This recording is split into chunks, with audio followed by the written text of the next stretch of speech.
E aí, meu povo, minha pova do Brasil varonil, como é que vocês estão? Meu Deus, faz uma era que eu não dou as caras por aqui, por diferentes motivos. A gente teve, semana passada, na primeira consulta com a equipe do TX, né? E eu prometi que eu vinha aqui contar como é que foi. E não apareci mais.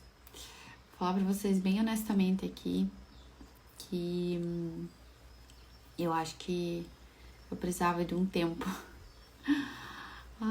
pra digerir melhor tudo que a gente ouviu lá, né? E tenho mais uma coisa pra dizer antes de começar. Eu sempre sou muito realista, vocês quem me acompanha aqui sabe, né? Que eu sou muito pé no chão com as coisas. Mas a gente voltou de lá com a expectativa mais baixa do que a gente já tenta manter ela, né? Sob controle, assim. Eu até brinquei que eu falei assim, eu já tento manter minhas expectativas bem podadas, bem baixinhas.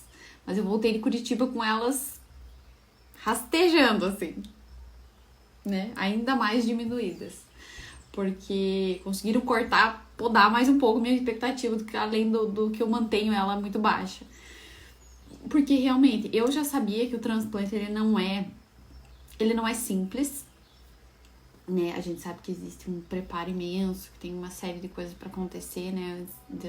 Desse momento chegar. Mas além de tudo, e acho que mais importante ainda, não só para reforçar pra gente, pais, né, de um renal crônico, mas para todo mundo que convive com a gente, eu acho que é importante falar disso, porque o transplante, ele não é a cura.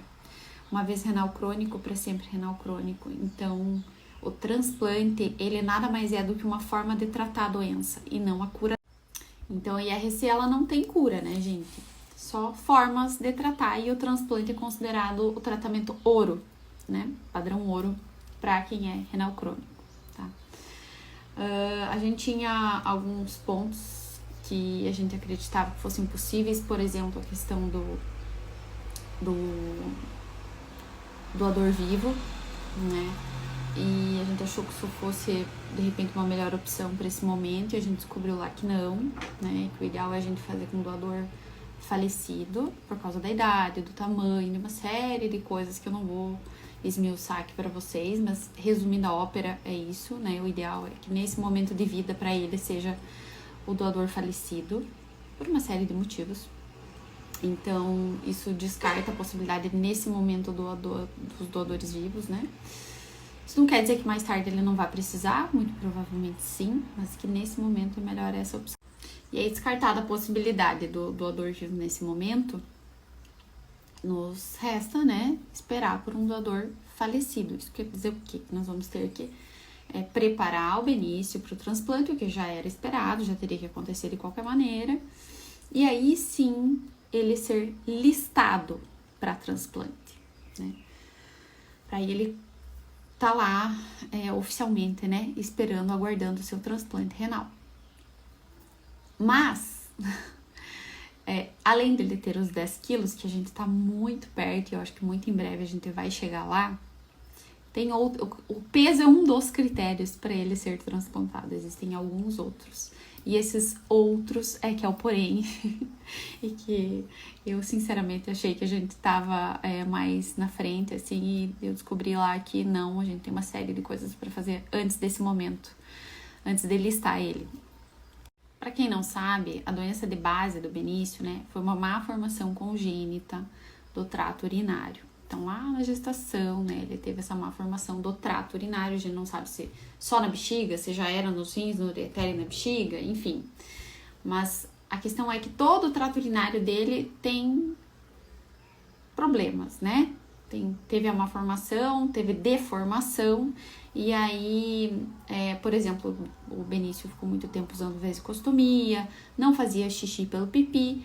Hoje, a gente já fez algumas cirurgias ali, né, na tentativa de recuperar essa bexiga, mas ela não funciona plenamente. Aí ele já fez uma nefrectomia, então ele já não tem um rim do lado esquerdo, nem o ureter do lado esquerdo. Então, ele tem rim direito, ureter direito e a bexiga. Só que essa bexiga é uma bexiga que sofreu muito. Ele teve a mega bexiga, né, porque a válvula, ela é uma membrana que se forma ali na uretra e não deixa o xixi ir embora, né? E o Benício teve mega bexiga, então a bexiga dele era imensa, né? Ele ficou represando o xixi durante a gestação, né? Na formação dele. E aí essa bexiga, obviamente, é uma bexiga que sofreu muito, né? É uma bexiga flácida, ela não contrai da maneira que deveria, os ureteres dele eram todos dilatados e tortuosos, né? Inclusive, a gente tirou um que era pior, então ele ficou só com o direito, mas esse ureter ainda assim tem dilatação, é tortuoso, ele ficou mal formado, né? E é por isso que os rins dele também se comprometeram e perderam função, né? Porque eles também foram machucados nessa represa do xixi que foi voltando, foi refluindo ali pro rim e tudo isso foi comprometendo ali o trato urinário dele, né? Por isso que o Benício nasceu com insuficiência renal crônica. E por que isso importa, né? Porque no final das contas, veja, se essa bexiga que não funciona direito, e não existe transplante de bexiga, né? Essa bexiga não funciona direito, a gente coloca um rim novo, funcionante, pleno ali, maravilhoso, mas essa bexiga e esse ureter aí não estão conseguindo trabalhar direito, a chance desse xixizinho dele ali, que não consegue ser mandado embora da forma correta, começa a refluir e volta para o rim novo, ele vai machucar o rim transplantado também. Então, vocês percebem que isso não faz sentido, né? Se essa bexiga não tiver condições mínimas de trabalhar, a gente não cuidar desse refluxo do xixi que pode voltar para o rim, a gente machuca o transplante, o enxerto. E por isso a bexiga dele tem que ter ali condições mínimas, porque ela é uma bexiga doente, ela é uma bexiga com comprometimento de função ali, mas a gente precisa ter um mínimo de funcionalidade dela para garantir que essa bexiga não vai comprometer o funcionamento do órgão novo. E aí o que acontece? O Benício está nesse processo de reabilitação da bexiga há muito tempo. Ele usou vesicostomia durante muito tempo. O que é vesicostomia? Um buraquinho, nada mais é do que um buraquinho da bexiga direto para o externo, direto para fora. A parede da bexiga fica costurada na pele e o xixi fica ali extravasando. O Benício fez essa cirurgia com dias de vida, não lembro aqui com quantos dias, mas foi bem no comecinho ali, antes da primeira semana de vida ele já fez. O que é importante era dar fluidez, né? Ele conseguiu urinar, conseguiu jogar para fora o xixi. E ele ficou com ela durante um bom tempo. Na verdade, a gente fechou a vesicostomia dele em maio desse ano. Então, até então, essa bexiga, pensa, ela ficou muito cheia lá na gestação, porque ele não conseguia jogar o xixi para fora, então ela era gigante. Aí, depois que ele nasceu, ela ficou minúscula e sem contrair, porque daí o xixi extravasava direto para fora, então ela ficou sem trabalhar, sem essa coisa do encher, esvaziar, né? Ela não fez isso. Então, ela é uma bexiga que não tem... É como se ela não tivesse tônus, né? Ela não tem força. Ela é uma bexiga fraca, flácida. E com tamanho também não apropriado, porque ela não enchia, esvaziava. Quando ela fez a vesicostomia, ela ficou do tamanico lá que ela era, bem pequenininho. E ele usou essa vesicostomia, ele ficou ostomizado ali, né? Até maio desse ano. E aí a gente começou um processo de reabilitar ele, né? O que seria isso? A gente fechou essa vesicostomia e aí ele ficou com um conduto, nada mais é do que um conduto, que se chama Mitrofanoff. Se você der um Google aí, você vai achar mais ou menos o que é. Nada mais é do que um acesso, como se fosse imagine um acesso, um ladrão, que é pra gente ter por onde acessar a bexiga dele com uma sonda. Porque talvez ele não consiga esvaziar a bexiga dele sozinho, porque essa bexiga, lembram, não contrai e dilata da maneira correta, né? Então a gente precisa ter por onde ir buscar. Caso ele não consiga esvaziar a bexiga dele sozinho, fazer xixi pelo pipi, a gente tem que ter por onde entrar e esvaziar essa bexiga, porque essa urina que fica lá velha pode trazer problemas, né, do tipo infecção urinária de repetição e tudo mais. Ele já tem, né, pela doença de base em si, ele já tem mais probabilidade de acontecer. Então, vejam, vocês estão entendendo a complexidade da coisa? E a gente chegou lá em Curitiba e conversamos com a médica e tudo mais. A gente já tá fazendo fisioterapia pélvica para essa bexiga ter estímulo ali. A gente faz fisioterapia pélvica em casa, eletroestimulação em casa todo dia também. Ele toma medicação para essa bexiga também. Mas veja, é um trabalho muito, muito, muito, muito complexo. Inclusive, e aí, quando a gente começou lá em maio, né, esse processo de reabilitar a bexiga dele, de fechar a vesicostomia, fazer o Mitrofanoff, o ideal era a gente passar a sonda ali algumas vezes ao dia, só que o Benício ele teve várias infecções urinárias depois da cirurgia, porque, mais uma vez, uma readaptação dessa bexiga, sofrendo porque ela não era acostumada a encher, né? Assim, uma série de coisas, gente. Eu não vou entrar aqui, porque senão eu vou ficar 3 dias falando, vocês vão cansar de mim. Mas enfim, houve toda uma adaptação do fechamento da vesicostomia para o Mitrofanoff. Aí a gente passou a deixar essa sonda fixada ali, porque o Benício chorava horrores a cada vez de passar essa sonda ali. Teve um tempo que essa sonda, o canal ali fechou, a gente teve que refazer a cirurgia, teve que, sabe? Então, assim, teve muita coisa até a gente chegar nesse momento agora, que faz um tempo que ele não tem infecção urinária. Isso deve ter, sei lá, que sossegou mesmo 1 mês e meio. Até então ele teve muitas. E aí, a gente sabia da possibilidade dele ter que fazer uma ampliação de bexiga. Porque, como falei, né? A bexiga dele é bem pequenininha, menor do que ideal para a idade dele. E ela não tem esse poder de de contrair e de retrair, né? Fazer a contração ali, ideal. Por isso que ele não consegue, muitas vezes, urinar e esvaziar completamente a bexiga dele, né? Porque ela não tem força, ela não tem tônus para fazer a pressão que precisa para o xixi descer. E aí esse xixi fica ali paradinho, e se ela encher muito, ela pode refluir e voltar. Entenderam? E aí talvez ele tenha que fazer uma ampliação dessa bexiga. Isso já era uma possibilidade, a gente já sabia disso, a nossa médica já tinha conversado com a gente sobre isso. Mas eu confesso que agora eu tô ficando um pouquinho mais apavorada com essa ideia. Porque se ele precisar fazer uma ampliação de bexiga, a gente tem que fazer isso antes do transplante. Então não interessa se ele fechar os 10 quilos agora, a gente não vai poder listar ele se ele precisar da ampliação. Então veja, aí tem mais. É a questão da ampliação da bexiga, que é uma possibilidade, que pode ou não precisar. A gente vai ter que fazer um catatal de exames, vocês viram aí, eu postei nos stories eu tentando organizar tudo isso.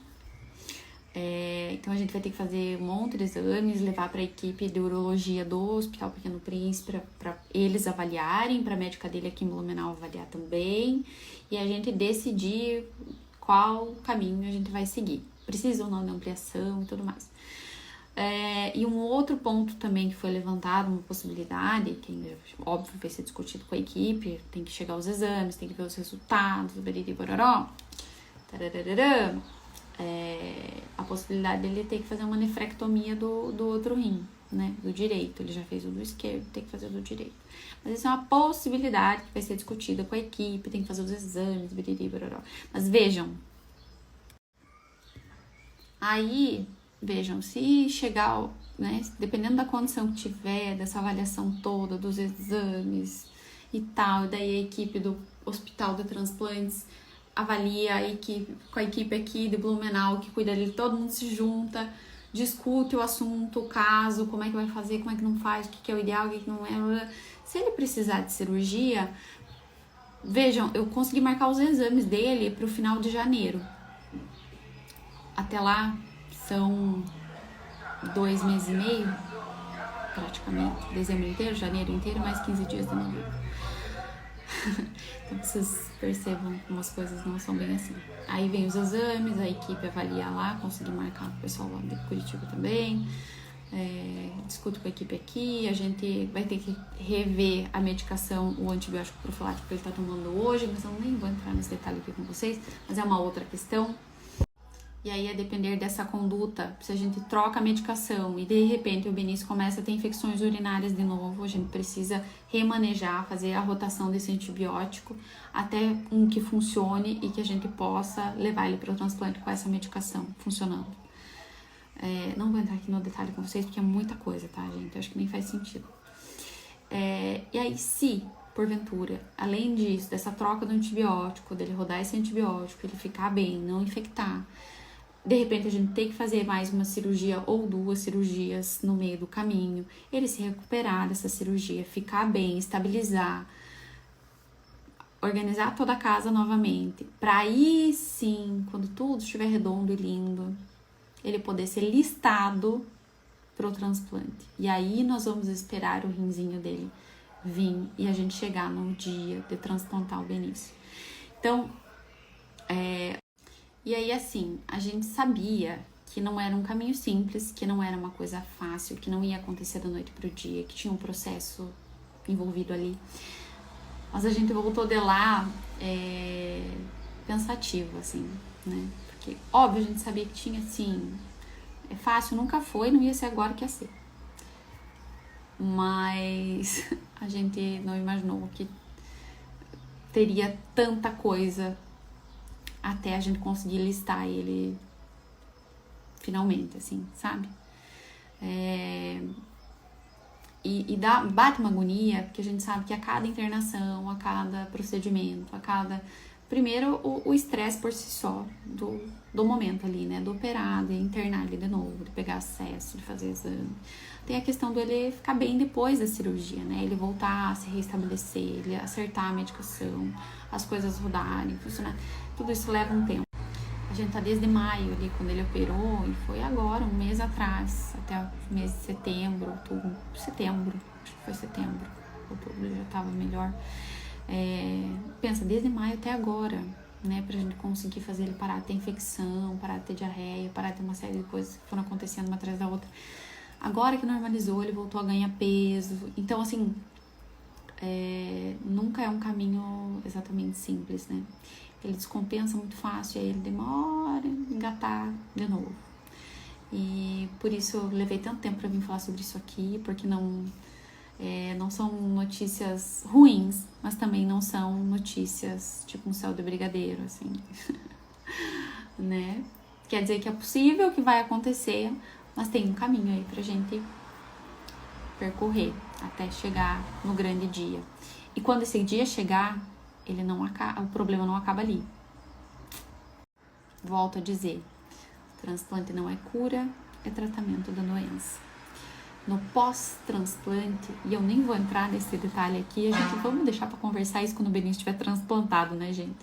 Mas fica aqui que vocês vão descobrir muita coisa. O pós-transplante, ele também mas ele tem uma série de processos para serem vencidos ali, de desafios mesmo para serem vencidos no pós-transplante. Tem a imunossupressão, tem a adaptação, tem o tempo de resguardo ali mesmo da cirurgia, né, porque eles ficam imunodeprimidos e muito sensíveis, assim, tem um cuidado mais intenso ali no imediato pós-transplante, além da vida toda pós-transplantada, que é um cuidado atento, meticuloso, muito de perto, muito rigoroso, principalmente quando eles têm a doença tão cedo, como é o caso do Benício, né? Diferente de um ERC que vira ERC adulto. E aí o resumo é que tem muita água para passar embaixo dessa ponte. Ai, gente do céu. E a batalha não acaba quando termina mesmo, né? Mas a gente... Claro, ao mesmo tempo, fico muito grata, muito feliz. Eu falei, né? Eu postei aqui o dia que a gente foi lá. Eu voltei muito agradecida, mas também muito pensativa, com muito medo dessa próxima fase, de tudo que a gente tem ainda para enfrentar, tudo que tem por vir. Ao mesmo tempo que muito agradecida pela vida do meu filho, né? Eu imaginei muitas vezes que talvez eu não o veria, né? Aqui brincando, sorrindo, me chamando de Mi. Mi, ele faz assim pra mim. Então, é uma alegria imensa comemorar a vida dele, ele tá aqui comigo. Mas sim, nós temos um caminho longo e cheio de desafios pela frente.